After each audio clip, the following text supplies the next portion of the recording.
नमस्ते सभी दर्शकों को और स्वागत कर रहा हूँ डॉक्टर ओमेंद्र रत्नू का, जिन्होंने अभी-अभी महाराणा प्रताप के ऊपर अपनी पुस्तक पूर्ण की है।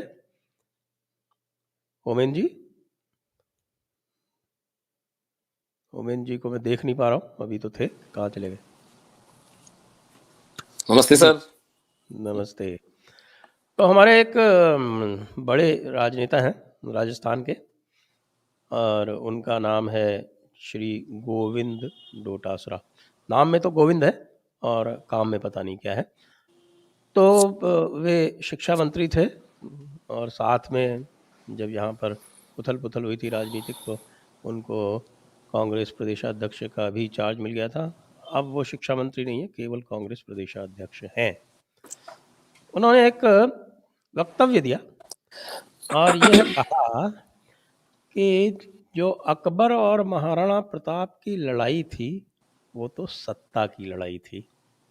चलिए, ये उन्होंने तब कहा जब वो शिक्षा मंत्री थे, तब उन्होंने पाठ्यक्रम बदल के और हल्दी घाटी के युद्ध को, जब पहले शोध के अनुसार यह बताया गया था कि हल्दी घाटी के युद्ध में महाराणा की हार नहीं हुई थी, वस्तुतः जीत हुई थी, तो उसको उन्होंने आके बदला, क्योंकि अकबर की जीत बताना संभवतः अधिक आवश्यक था उनकी कॉन्स्टिट्यूएंसी के लिए। वो लोग तो मानते नहीं है ना, जब तक कि आप पूरी तरह सरेंडर ना कर दें जो उनकी बेसिक कॉन्स्टिट्यूएंसी है।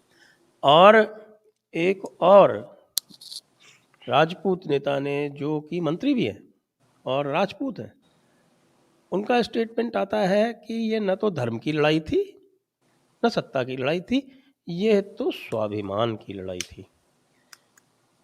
तो ओमेन जी, आपका क्या कहना है इस पर? आपकी क्या टिप्पणी है? क्या बताएं सर। मैं अभी मेहरानगढ़ फोर्ट जाकर आया था, क्योंकि मैं अगली पुस्तक दुर्गादास राठौड़ पर लिख रहा हूँ, तो कुछ शोध कर रहा हूँ। और पाकिस्तानी हिंदुओं की हमारी कॉलोनी है, उसके चक्कर में भी मैं आरिफ अजकिया जी को लेकर गया था वहां पर। तो वहां एक बहुत सुंदर दोहा सुनने को मिला, वो मैं कोट कर देता हूँ, अपनी बात उसी से आरंभ करता हूँ। काई जी। केवा कुण सुने सगड़ा भया कपूत, मां जेड़ा चारण हुआ ता जेड़ा रजपूत। किसको कहें, कौन सुन रहा है, सब कपूत हैं, हमारे जैसे घटिया चारण हैं और तुम्हारे जैसे राजपूत हैं। जीते जी हमारे सबसे महान पुरखे के बारे में उनको इस तरह से अपमानित और उनका स्टेटस अकबर की लेवल पर घसीट कर लाने का गंदा, घिनौना, दुर्गंध युक्त प्रयास किया जा रहा है। और उस पे कह रहे हैं कि साहब ये हिंदू मुस्लिम संघर्ष नहीं था। तो जो इन लोगों ने इसे सत्ता का संघर्ष बताया, उनके चरणों में निवेदन कर देता हूं कि 1572 में उदय सिंह जी का जब देहांत हुआ, तो उन्होंने अपने जीवन की सबसे बड़ी भूल की कि उन्होंने भटियानी रानी की बेटे जगमाल को राजा नियुक्त किया। और प्रताप को जब भी पता चला, तो वे अपना सामान बांधकर सिंध जाने की तैयारी में लगे। सिंध चले गए थे। कुछ दूर जाने के बाद सामंतों को पता चला, खासतौर से रामशाह तंवर, अक्षय मान सोनगरा, कृष्णा चुंडावत, ये सब गए और प्रताप को कहा कि आप ये क्या कर रहे हैं, आप राज्य छोड़ के जाएंगे तो मेवाड़ की गुलामी निश्चित हो गई। तो प्रताप ने कहा कि मैं क्या करूं, दाजी राजसा का पिता का आदेश है, मैं राजाज्ञा का उल्लंघन तो नहीं कर सकता। मैं सत्ता के लिए अपने भाई से तो संघर्ष नहीं करूंगा। तो मेवाड़ के सामंतों ने कहा कि आप राजाज्ञा का उल्लंघन नहीं कर रहे, लेकिन हम राजाज्ञा का उल्लंघन कर रहे हैं। और जगमाल को उतारकर प्रताप का राज्याभिषेक किया। ये आदमी सत्ता का भूखा था इन धिम्मियों के लिए, जो सत्ता के लिए अपने भाई से, अपने सौतेले भाई से नहीं लड़ा और सिंध जाने को तैयार हो गया था सामान बांधकर। वो इन आत्मसम्मान से विहीन लोगों के लिए सत्ता का संघर्ष है। फिर जब सत्ता के जब इनको लगा कि नहीं नहीं यार, ये तो थोड़ी सी गड़बड़ हो जाएगी, हिंदू समाज थोड़ी सी प्रतिक्रिया कर बैठेगा, अपन कुछ वोट खो बैठेंगे इन हिंदुओं के, चलो उसको साम्राज्यवाद का संघर्ष बताते हैं।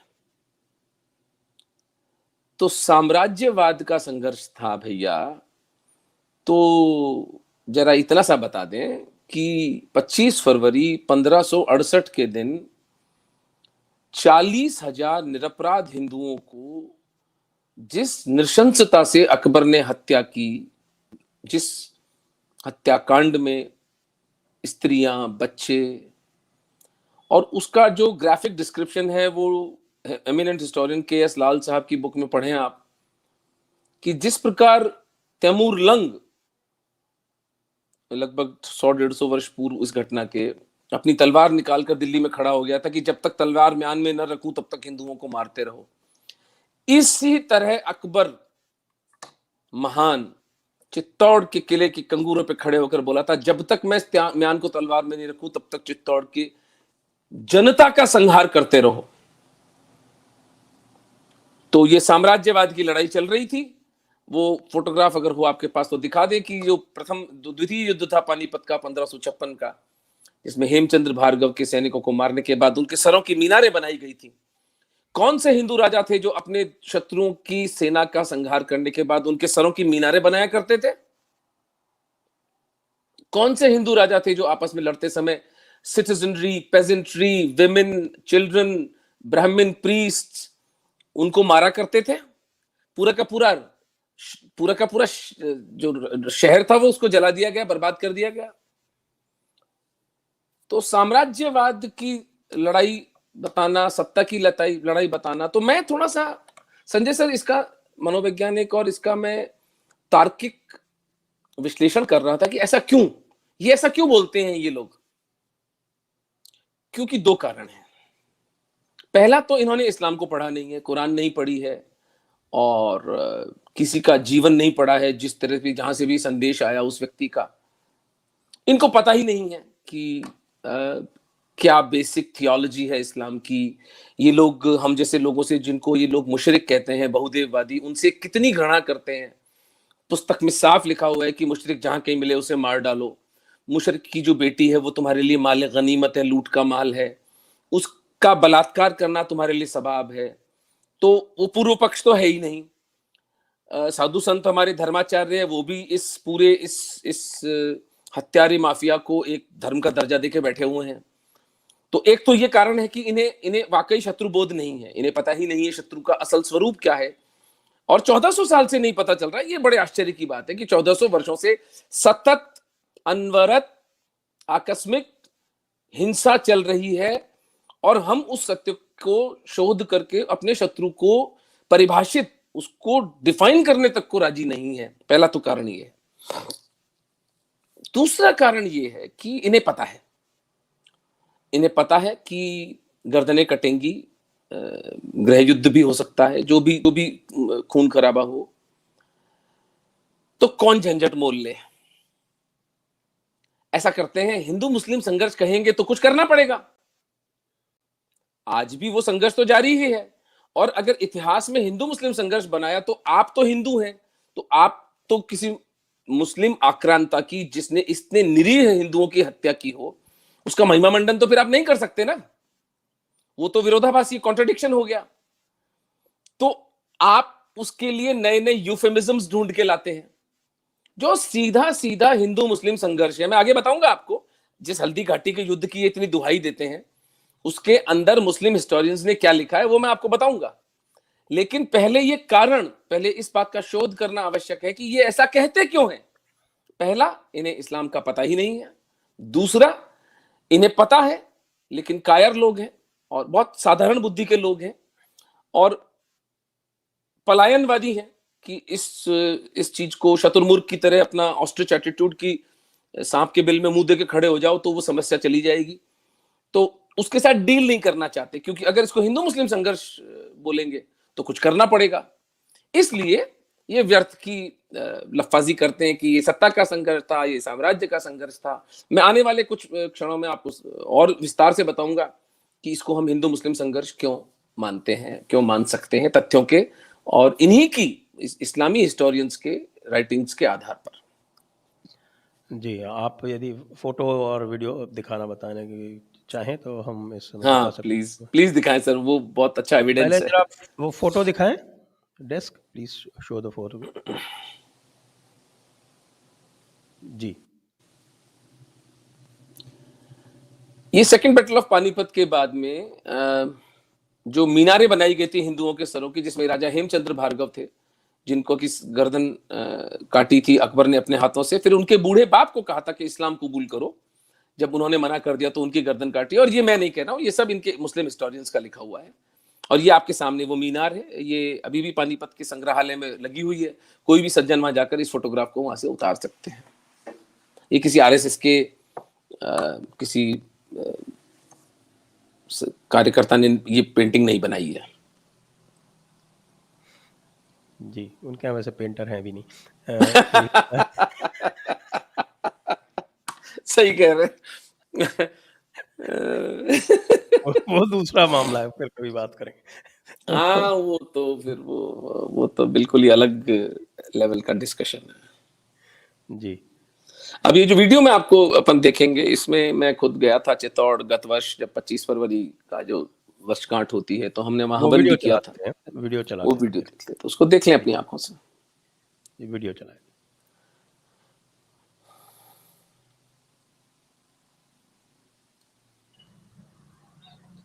मुगल मलेच्छों द्वारा 1568 में अकबर के नेतृत्व में जब 40,000 निर्दोष हिंदुओं की हत्या करके चित्तौड़ का किला फतेह किया गया, तो ये हाल उन्होंने किया। ये सहिष्णुता के अकबर महान जो थे, हिंदू मुस्लिम एकता के सर्वाधिक प्रामाणिक प्रतीक, उन्होंने एक जैन मंदिर का यह हाल किया। इतनी हजारों साल पुरानी इन प्रतिमाओं को इस तरह से खंडित किया, किस वहशत से इन्होंने ये मूर्तियां तोड़ी हैं। सबकी नाक तोड़ी गई है, किसी का वक्ष तोड़ा गया है।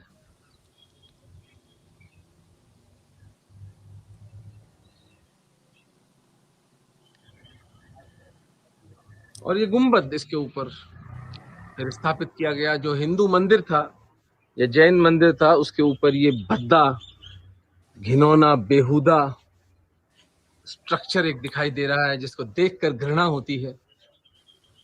इतनी विलक्षण मूर्तियों के जो मंदिरों के जो जो जो टॉप्स थे, उसको हटाकर गिराकर यह किया गया। यह सब उस महान अकबर के द्वारा, जिसे हमारे इतिहासकार महान बताते बताते थकते नहीं है। जी, तो यह प्रमाण है उसके मुस्लिम ना होने का या उसके धर्मनिरपेक्ष, पंथ निरपेक्ष होने का, सहिष्णु होने का। जी। मेरी जो पुस्तक आने वाली है सर, उसके अंदर तो मैंने पूरा का पूरा एक चैप्टर लिखा है प्रताप और अकबर के ऊपर, कि इन दोनों की शत्रुता कितनी सघन थी और दोनों का व्यक्तित्व कितना भिन्न भिन्न था। और उसकी 2-3 बातें अगर हम बताएं कि मुसलमानों के हिसाब से और इस्लामी सोच के हिसाब से अकबर कितना हिंदू विरोधी था, उनको एक एक पॉइंट को अपन कंसिडर कर सकते हैं। जो 40,000 हिंदुओं को मारा था वो बात बता दी मैंने, पानीपत के युद्ध के अंदर इसने जो किया वो बता दिया मैंने आपको। इसके अतिरिक्त इसने अपने स्वयं के गुरु बहराम खान को, जो कि एक शिया मुसलमान था, ये सुन्नी था वो शिया था, उसकी पत्नी पे दिल आ गया इसका।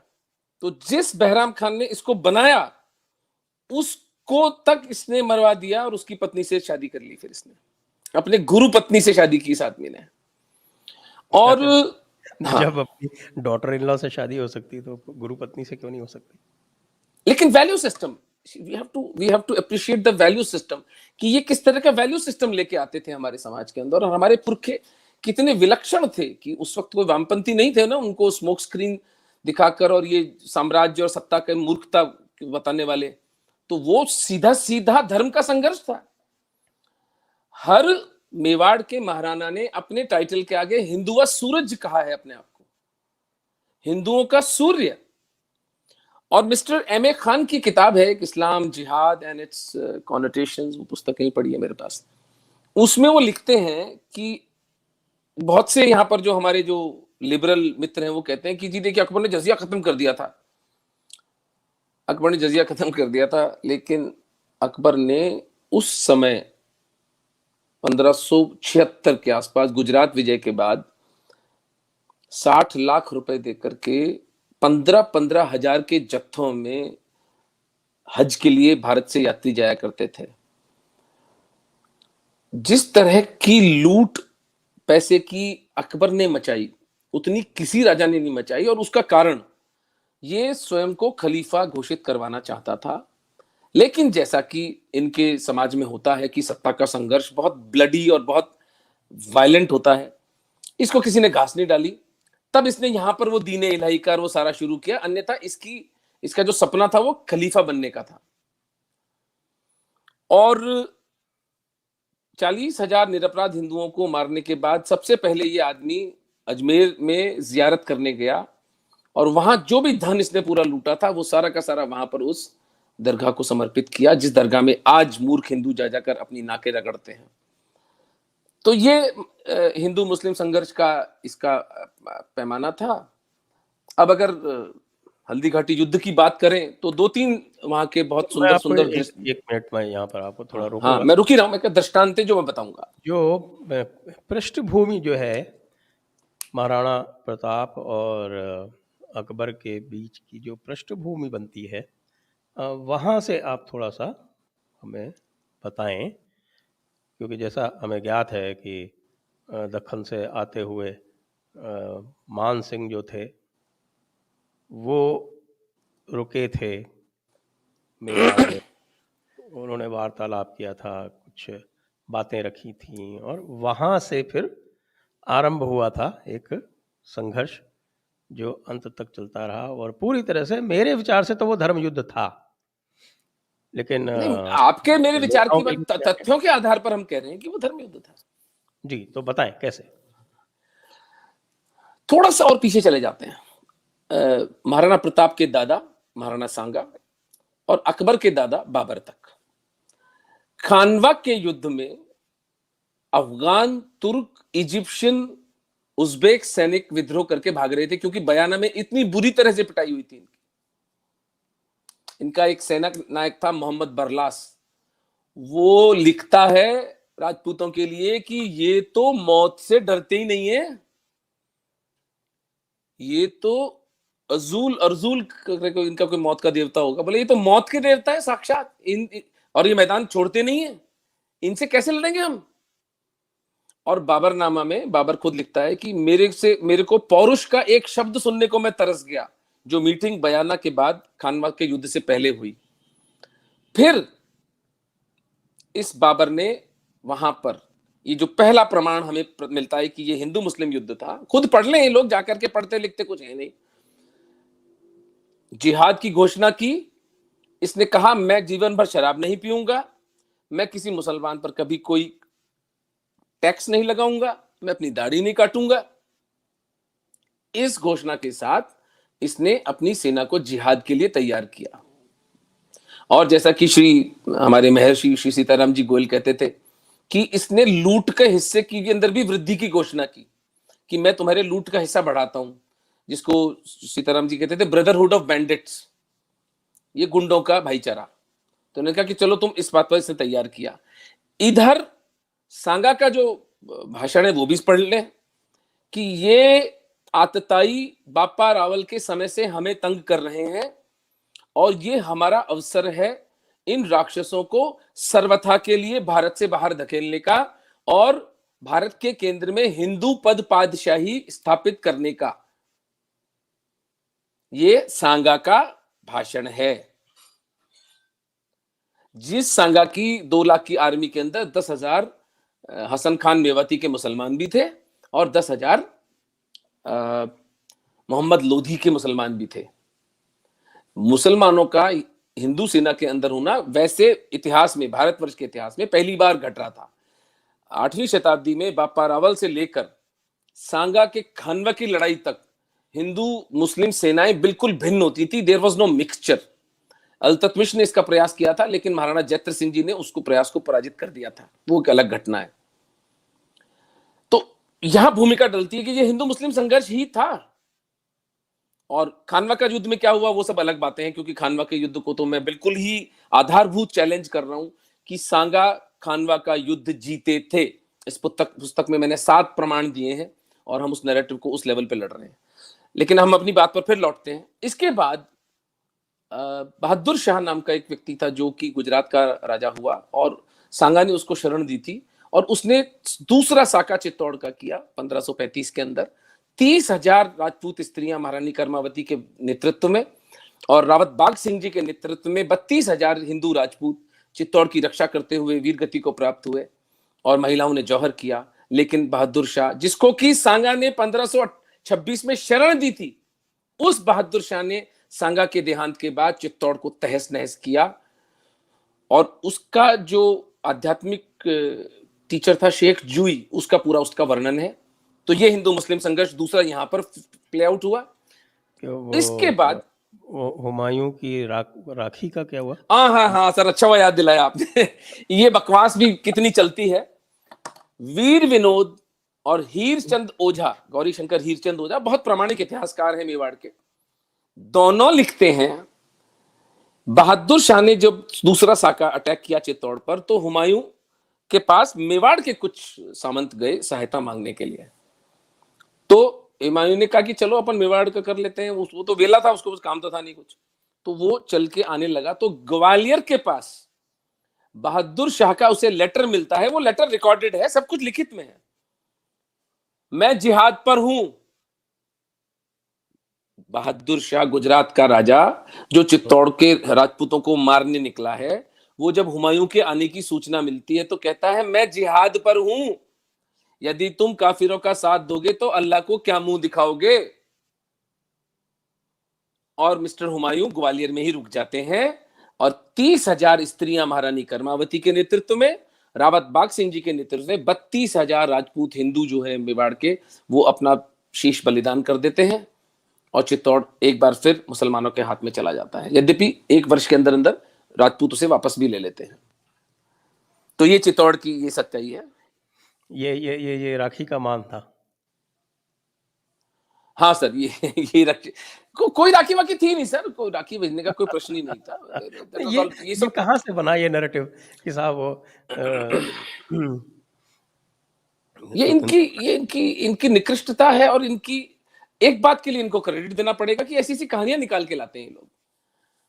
जैसे वो महारानी पद्मिनी, तो पहले तो उनका नाम पद्मावती कर दिया, जो कि मलिक मोहम्मद जायसी के द्वारा लिखा हुआ एक बैलेड है, तो महारानी पद्मिनी का नाम बदल दिया। दूसरा, फिर वो शीशे में, अरे शीशे होते ही नहीं थे उस वक्त,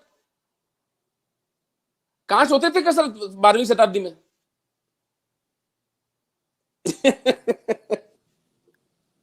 पानी में प्रतिबिंब दिखाएंगे, राजपूत मरते मर जाते, अपनी रानी का चेहरा दिखाएंगे इस तरह से?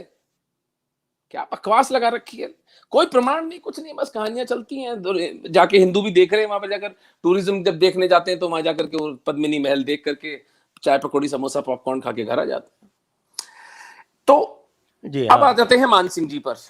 तो अकबर ने 4 संधि प्रस्ताव महाराणा प्रताप को भेजे थे।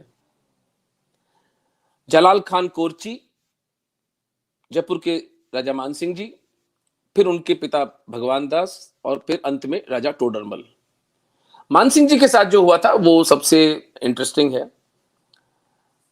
मान सिंह जी के साथ प्रताप ने उनको जो लोकश्रुति में जो बात कही जाती है, वो 3 च वाली बात है, मैं पहले भी बता चुका हूं। पहला, वो चाकरी नहीं करूंगा, यानी मैं जाकर के जिल्ले इल्लाही मोले सुबानी, वहां जो शहनशाह अकबर को मेरा सजदा वजदा नहीं करेंगे।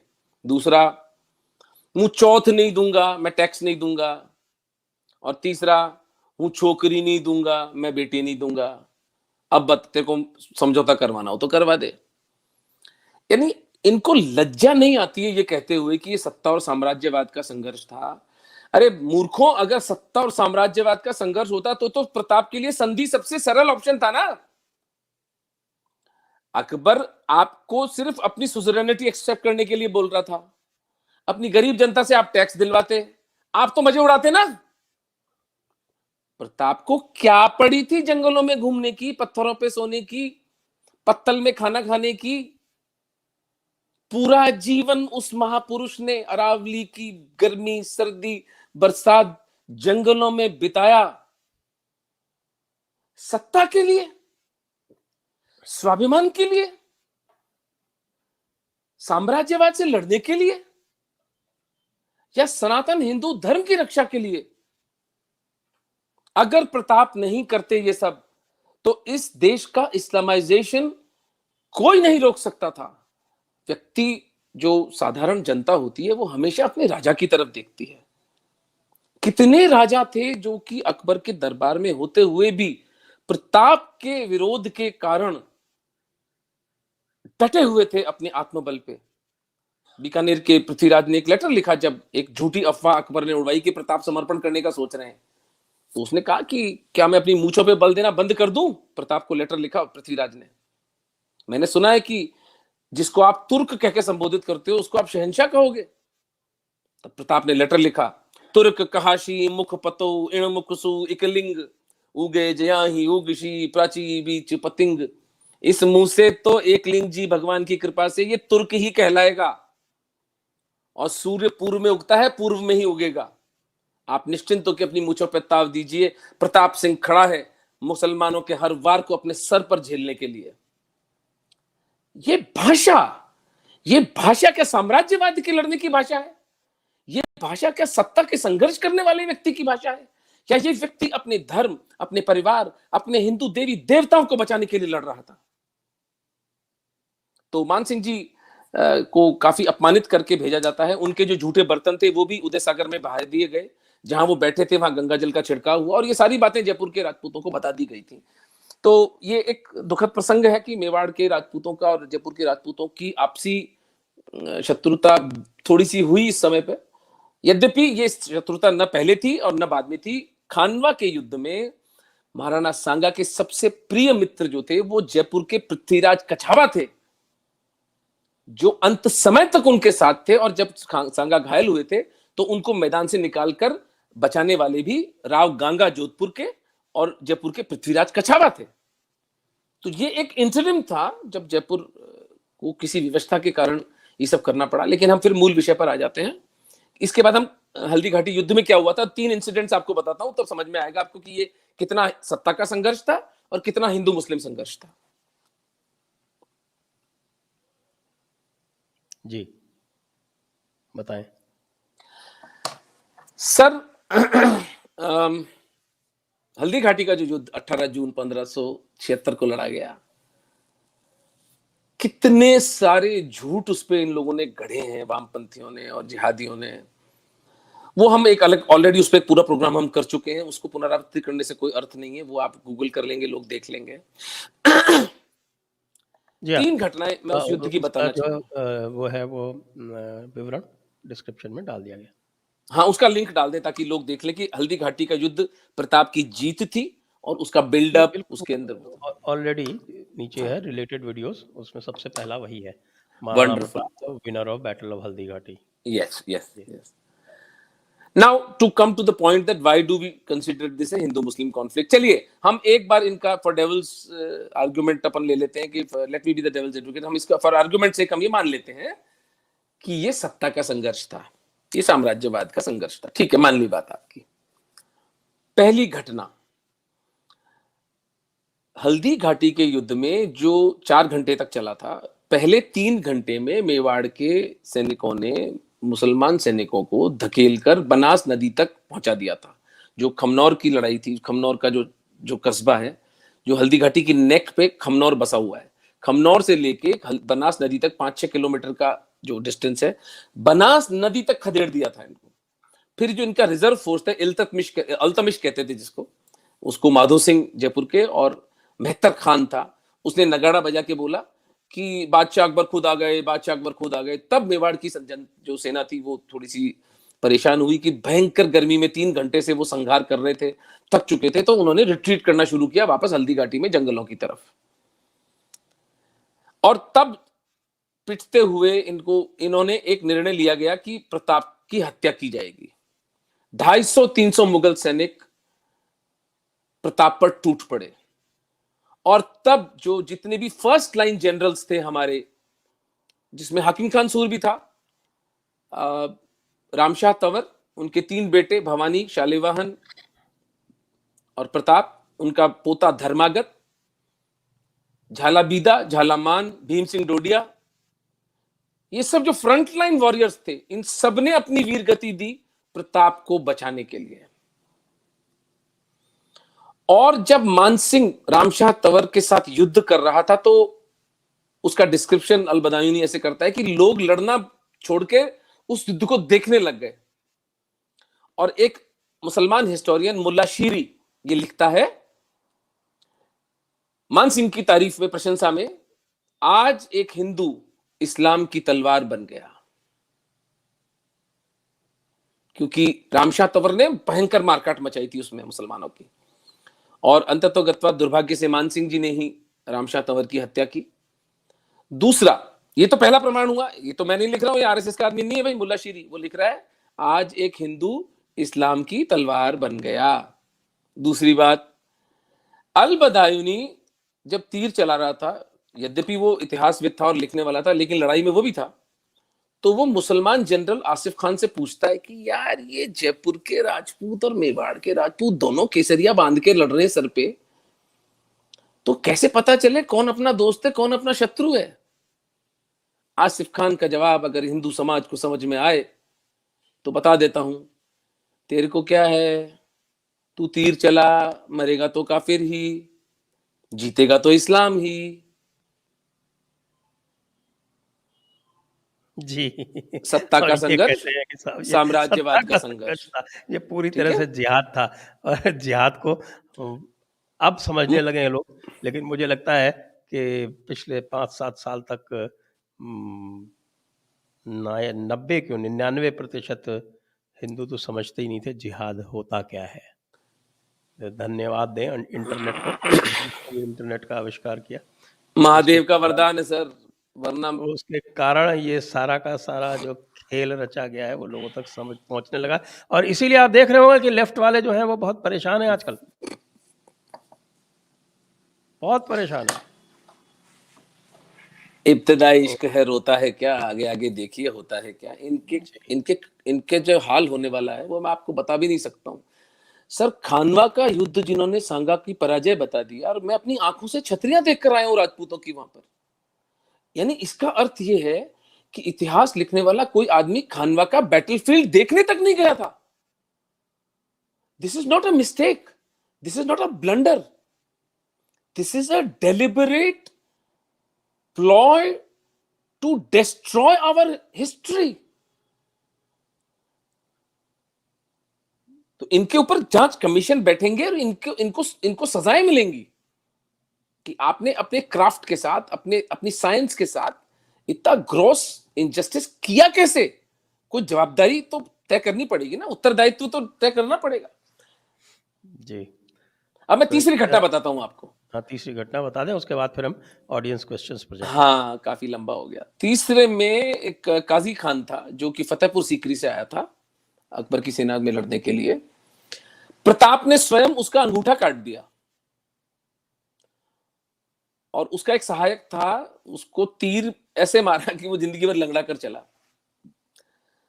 तो काजी खान युद्ध से भागता हुआ कहता है कि जब परिस्थितियां विपरीत हों तो युद्ध मैदान से भागना हुजूर की सुन्नत है। हाँ, ये तो फतावा आलमगीरी में भी लिखा हुआ है। तो सत्ता के संघर्ष वालों को बता देते हैं एक बार कि भाई वहां पर इनके अपने जो धार्मिक जो कार्यकलाप थे और जो धार्मिक जो नेता हैं उनको किस तरह से कोट किया जा रहा था। ये तो बिल्कुल उसमें लिखा हुआ है। और जब हिंदू सेना जय एकलिंग जी, हर हर महादेव, जय भवानी करके लड़ती थी, उसी से उनकी जो चेतना का, उनमें अंदर शौर्य का, उनके अंदर आत्मसम्मान का संचार होता था। तो थोड़ा सा शरीर की कोई भी हड्डी गला लें, लेकिन रीढ़ की हड्डी ना गलाएं, क्योंकि रीढ़ की हड्डी गल जाएगी तो फिर आप चल नहीं पाएंगे, जिंदगी भर बिस्तर पर पड़े रहेंगे और शौच आदि पेशाब वगैरह भी निकलता रहेगा, पता भी नहीं चलेगा। इसलिए एक हड्डी जो है वो बचा के रखनी चाहिए, स्वास्थ्य की दृष्टि से भी उचित नहीं है। बाकी सत्य तो देखिए हिंदू समाज को पता चलेगा ही। 1400 वर्षों से झूठ का एक पूरा का पूरा व्यापार चलता था, तो महादेव ने इंटरनेट भेज दिया है तो सत्य तो बोला जाएगा, सत्य तो नहीं रुकेगा। कम से कम अपनी शीशा लेदर ना कराएं, अपने पुरखों का अपमान ना करें, इनका श्राप लगेगा।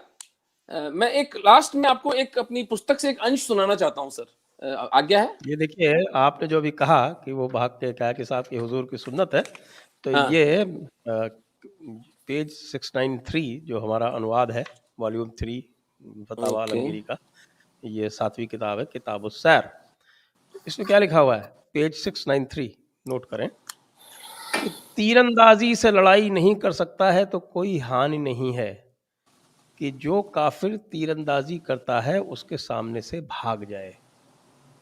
वाह, क्या हमारे गाजी थे सर, क्या बात कर रहे हो आप? तो ये तो साफ लिखा हुआ है क्या भाई। शौर्यवान है लोग थे। ये तो प्रमाण आपको दे दिया, उसने कहा जो उसका ये प्रमाण है।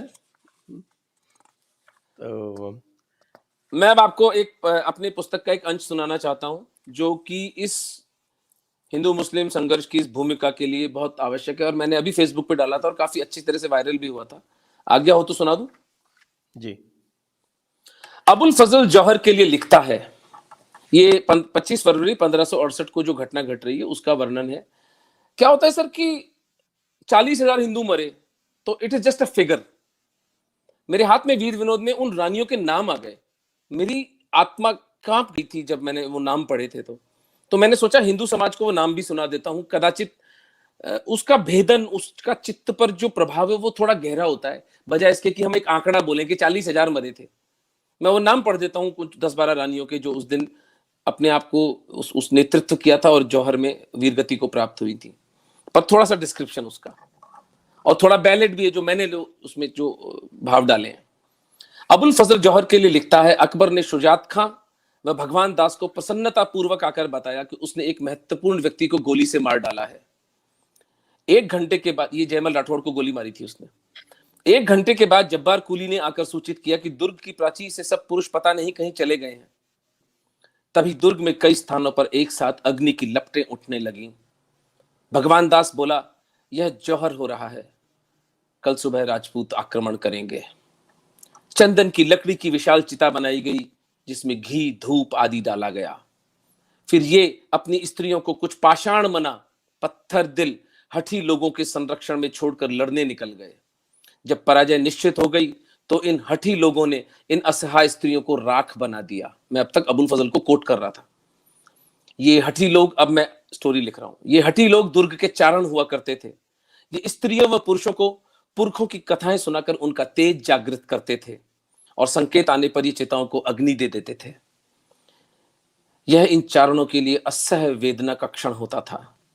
जिन रानियों व बच्चियों को उन्होंने शिक्षित व संस्कारित किया था, उन्हें अपने हाथों से यूं मिटा देना, जला देना कोई सरल बात नहीं थी। अंतिम स्त्री के राख हो जाने पर ये चारण सर पर केसरिया बांधकर मरने निकल जाते हैं। और यह भयानक उपक्रम किस लिए है? केवल धर्म व स्वतंत्रता के लिए। हमें अबुल फजल का नैतिक देवालियापन भी समझना चाहिए, जिसे अपने लोगों की दरिंदगी दिखाई नहीं दे रही, बल्कि महान राजपूतों को पाषाण हृदय और उनके चारण मित्रों को हठी कह रहा है। जिन प्रमुख रानियों व सामंतों की महिलाओं ने जौहर किए, उनके नाम बता देता हूं। रानी सज्जन बाई सोनगरा, रानी जीवाबाई सोलंकिनी, रानी भगवती देवी चौहान, रानी मदालसा बाई कछावा, रानी पद्मावती बाई झाला, रानी रतनबाई राठौड़, रानी बालेसा बाई चौहान, रानी बगड़ी बाई चौहान, रानी आशाबाई परमार, पत्ता चूंडावत के 10 वर्ष से छोटे 2 बेटे और 5 बेटियां। उस दिन धरती की छाती क्या फटी न होगी? क्या आकाश उस दिन पिघल न गया होगा? क्या इंद्र का आसन उस दिन डोला न होगा? क्या देवताओं ने मानवों की वेदना पर आंसू न बहाए होंगे? क्या चित्रगुप्त के कर्मों की बही उस दिन रक्त से नहाई न होगी? क्या ब्रह्मा सोच में न पड़ गए होंगे कि क्या इस दिन के लिए सृष्टि की रचना की थी? क्या बुद्ध की अकंप चेतना भी उस दिन कंप न गई होगी? क्या कृष्ण का स्थिर चित्त भी उस दिन डोल न गया होगा? क्या अपने खप्पर से रक्त पीती काली के हाथ भी न कांपे होंगे? क्या महादेव उस दिन अपना त्रिशूल उठा पाए होंगे? अगली सुबह इन स्त्रियों के जौहर के बाद चित्तौड़ दुर्ग के कपाट खोल दिए गए। अबुल फजल लिखता है, आज तक किसी ने ऐसा युद्ध नहीं देखा, आज तक किसी ने ऐसा युद्ध न सुना है न कभी लड़ा है। इस युद्ध के विषय में कुछ भी कहना मेरे सामर्थ्य के बाहर है। मैं इस युद्ध में घटित हजारों शौर्यपूर्ण कृत्यों में से एक का भी उचित वर्णन नहीं कर पाऊंगा। अपने महान पुरखों के इस त्याग को सत्ता व संघर्ष व साम्राज्यवाद का संघर्ष बताना इन मरे हुए पुरखों की जली हुई हड्डियों पर रोटियां सेकने जैसा घृणित काम है। आगे ये खुद देख लें। जी, तो इसके बाद यदि कोई इसको धर्म युद्ध के अतिरिक्त कुछ भी और कहता है, मुझे लगता है कि उसको वो केवल राजनेता है, वो किसी भी प्रकार से सनातनी नहीं है। आइए प्रश्नों पर चलते हैं। प्रश्नों पर जाने से पहले आप सभी से अनुरोध है कि कृपया इस वीडियो को शेयर करें और जो लोग देख रहे हैं वो लाइक अवश्य कर लें। Anshuman Sharma, question to Omendra Ratnu sir, when will you release your book on Maharanas and where we will be able to buy it? I have searched the entire internet. I am desperately waiting for your book. आ जाएगी 10-15 दिन में। Sir को पता है। Sir आप जवाब देते हैं, मेरी तरह से मैं थक गया हूँ इस प्रश्न का उत्तर देता देता। अब बुक इसी I am getting so many updates, मुझे वो डालनी पड़ रही है। जैसे कि खानवा तो मैं अभी 15 दिन पहले जाकर आया, अब वो पूरी फोटोग्राफ्स और पूरा उसका एक नैरेटिव मुझे डालना पड़ा, तो वो एक तरह से री एडिटिंग हुई उस बुक की। तो मैं क्षमा चाहता हूं कि विलंब हो रहा है, लेकिन चीज क्वालिटी आप विलंब करें लेकिन उसको जो है वो परफेक्ट बना के पेश करें। Exactly I hope my dear friend Anshuman understands this, that आपसे अधिक उत्सुकता मुझे है कि वो जल्दी से मार्केट में आए। नेक्स्ट जिनेश चौधरी, मालिक राम राम, जिस सो कॉल्ड राजपूत महान पूर्वज धर्म के लिए लड़ गए, वो रॉल्स रॉयस के नीचे कदम नहीं रख रहे, इनका क्या करना है? सही है, बात सही कह रहे हैं, बहुत सम्यक प्रश्न उठाया है। मेरा ये मानना है कि अभी भी जो हमारा क्षत्रिय समाज है, विशेषकर राजपूत समाज, वो दिग्भ्रमित है।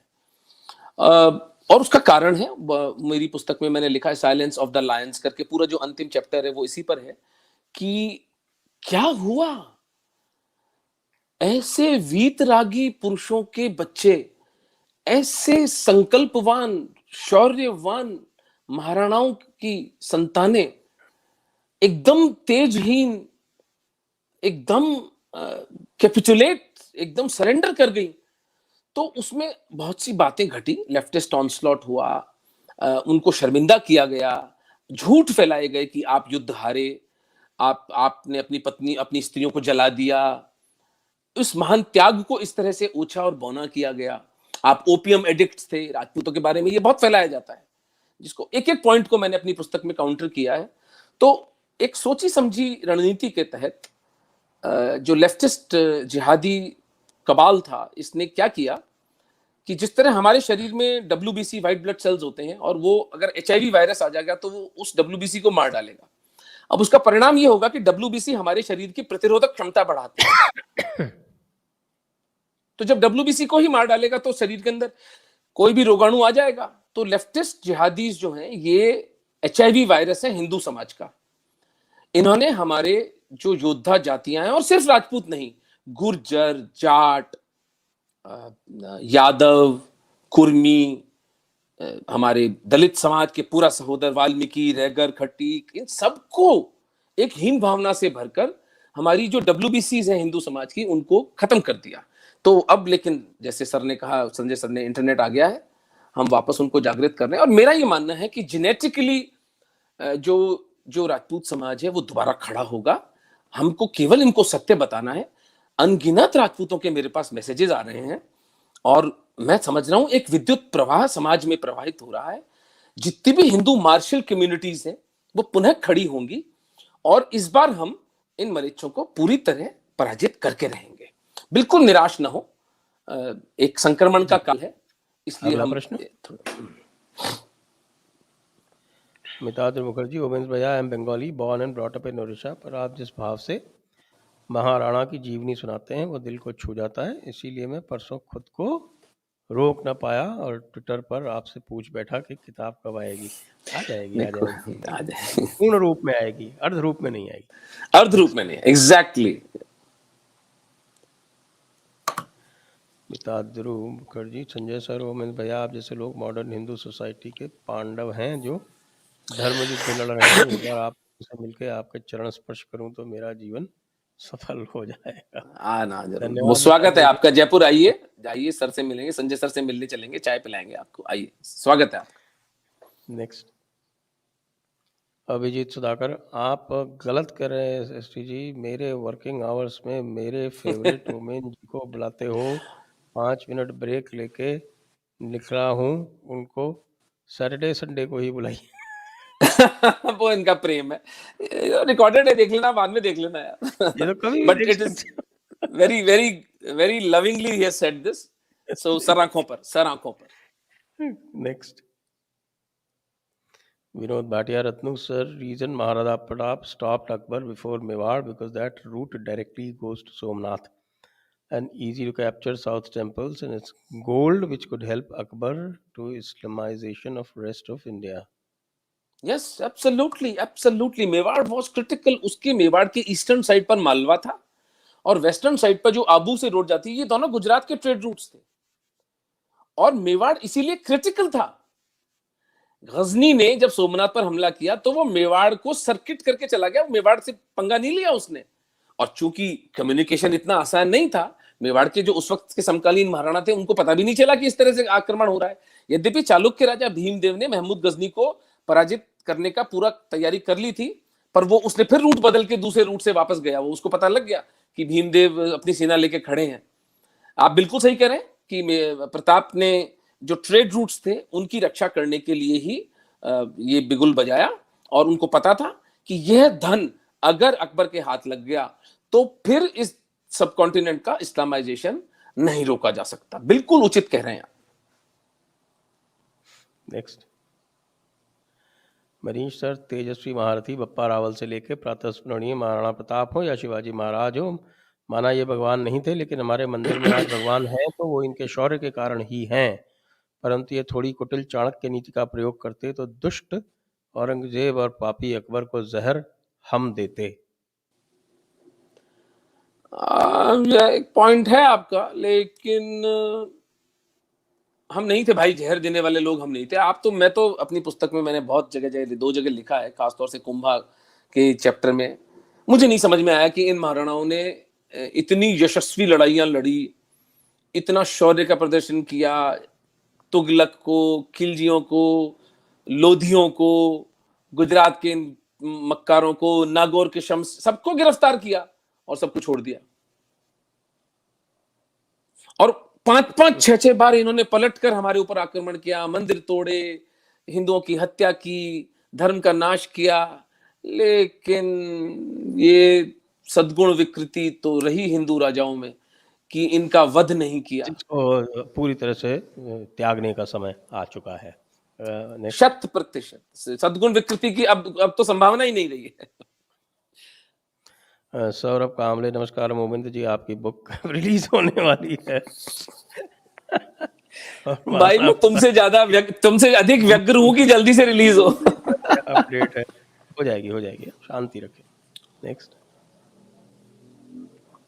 संतोष सिंह जी, धन्यवाद, बहुत बहुत आभार, बहुत आभार। Vinod Bhatia ji, Ratnu sir, share your email, I want to connect with you. drratnu@hotmail.com। Very simple. Next Jinesh Chaudhary, एक किताब या कोट्स बुक जिसमें जनरल इंसिडेंट्स हो क्षत्रिय के बारे में, वे कैसे सोचते थे, शिक्षा लेते थे, माइंड सेट उनका, क्षत्रिय स्पिरिट कह लो। ठीक बात, होना चाहिए इस पर। ये इट्स अ गुड प्रोजेक्ट, मैं लिख लेता हूँ।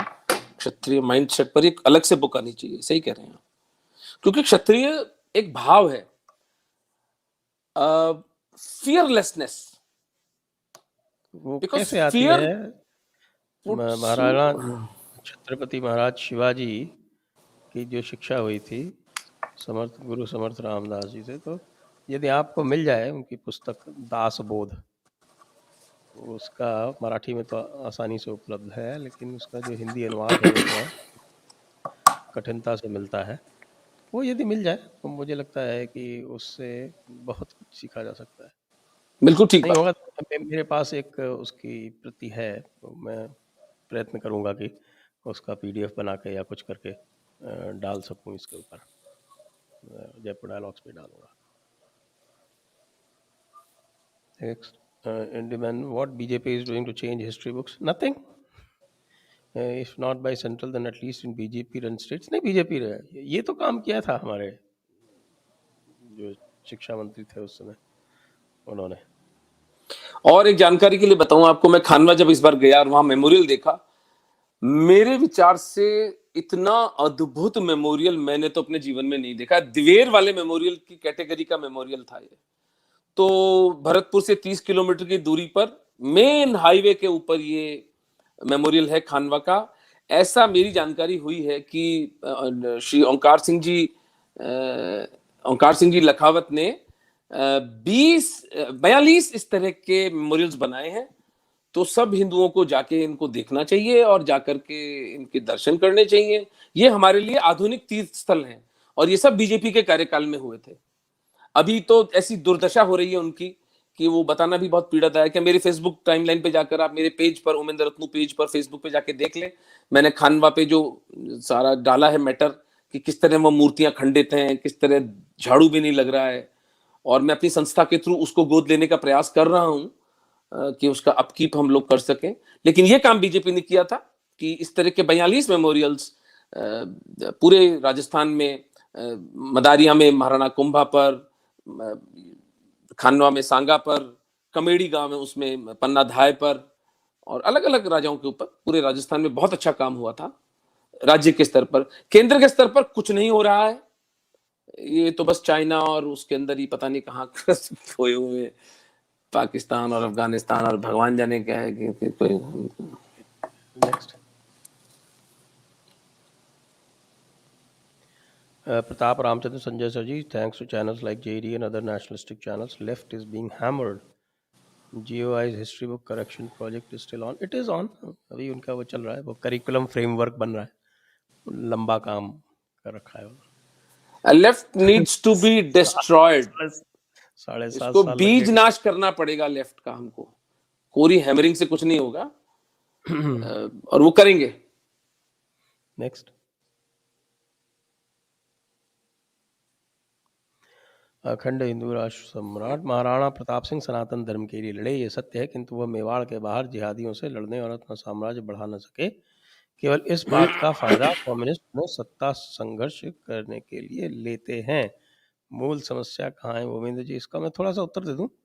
बिल्कुल। तो यदि एक तरफ तो आप कहते हैं कि उन्होंने साम्राज्य बाहर नहीं बढ़ाया मेवाड़ से, दूसरे आप कहते हैं कि सत्ता संघर्ष के लिए लड़े, तो क्या ये दोनों बातें जो है विरोधाभासी नहीं है?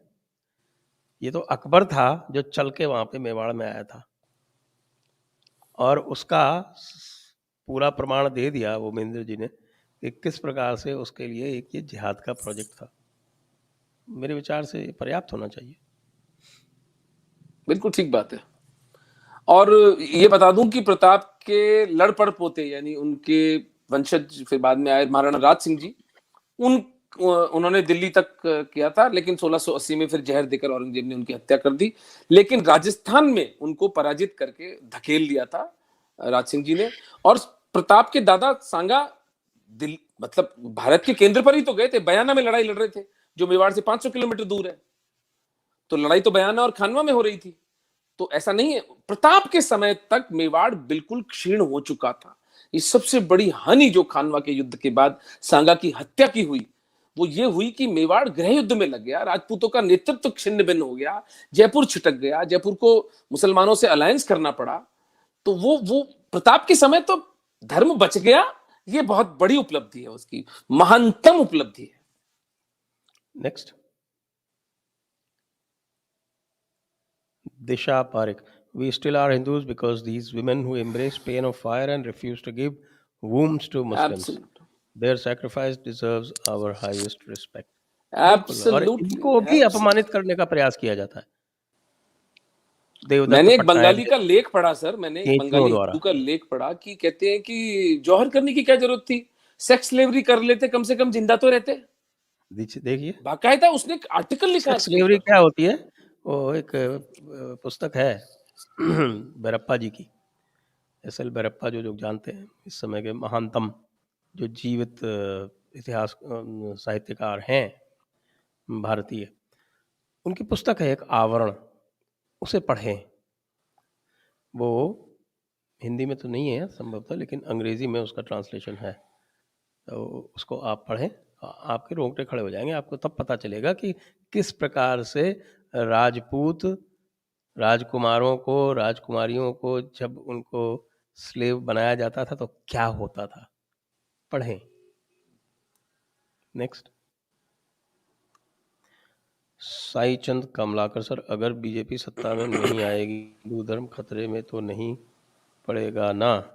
क्या बीजेपी धर्म के लिए कुछ कर रहा है? मुझे ये चीजें सोचते हुए डर लगता है। बताइए साहब, थोड़ा सा ट्रिकी क्वेश्चन है ये, आप इसको चाहे तो छोड़ भी सकते हैं। नहीं, क्यों छोड़े सर? एक आदमी एक फेलो हिंदू पूछ रहा है मुझसे, तो मैं उत्तर क्यों नहीं दूंगा? बीजेपी सत्ता में पहली बात तो क्यों नहीं आएगी? अगर हम लोग विजिलेंट होंगे और हम लोग अगर अपने मताधिकार का सही प्रयोग करेंगे तो बीजेपी सत्ता में बिल्कुल लौटेगी। लेकिन पॉलिटिकल पावर एक चीज होती है, वो एक पहलू है हमारी लड़ाई का। हिंदू समाज अब पहले जिस तरह खंडित नहीं है, और हिंदू समाज जैसे जैसे एकत्रित हो रहा है, किसी से डरने की कोई आवश्यकता नहीं है। आप चिंतित मत होइए, आप घबराइए मत। Narrative war, Sanjay Dikshit sir, Pushpendra Kulshreshtha, Madhu Kishwar, इतने प्यारे प्यारे लोग लड़ रहे हैं। अपना सहयोग दीजिए, धर्मांश दीजिए, और समाज के रूप में हम लड़ेंगे। पॉलिटिकल पावर उसका एक पहलू है और बहुत आवश्यक पहलू है, उसको मना नहीं किया जा सकता। लेकिन सत्ता बदलती रहती है, आती रहती है, जाती रहती है, लेकिन समाज तो खड़ा है ना, इसलिए समाज पर भरोसा रखिए। जी, अगला प्रश्न, Yashvardhan Bagaria, women sir, do you still believe Hindus and Muslim cannot exist together? I think you had raised this question in Jaipur Dialogues Forum 5 years ago. बहुत याद है इनको। What do you mean? There's no reason for me to revisit this. Nothing has changed. Neither the philosophy nor its playing out action. We are two antagonistic life forces. Good luck to them and good luck to us. But we cannot coexist. It's an academic thing. In demand, why are you talking about caste-based revolution? There was no caste in Sanatan.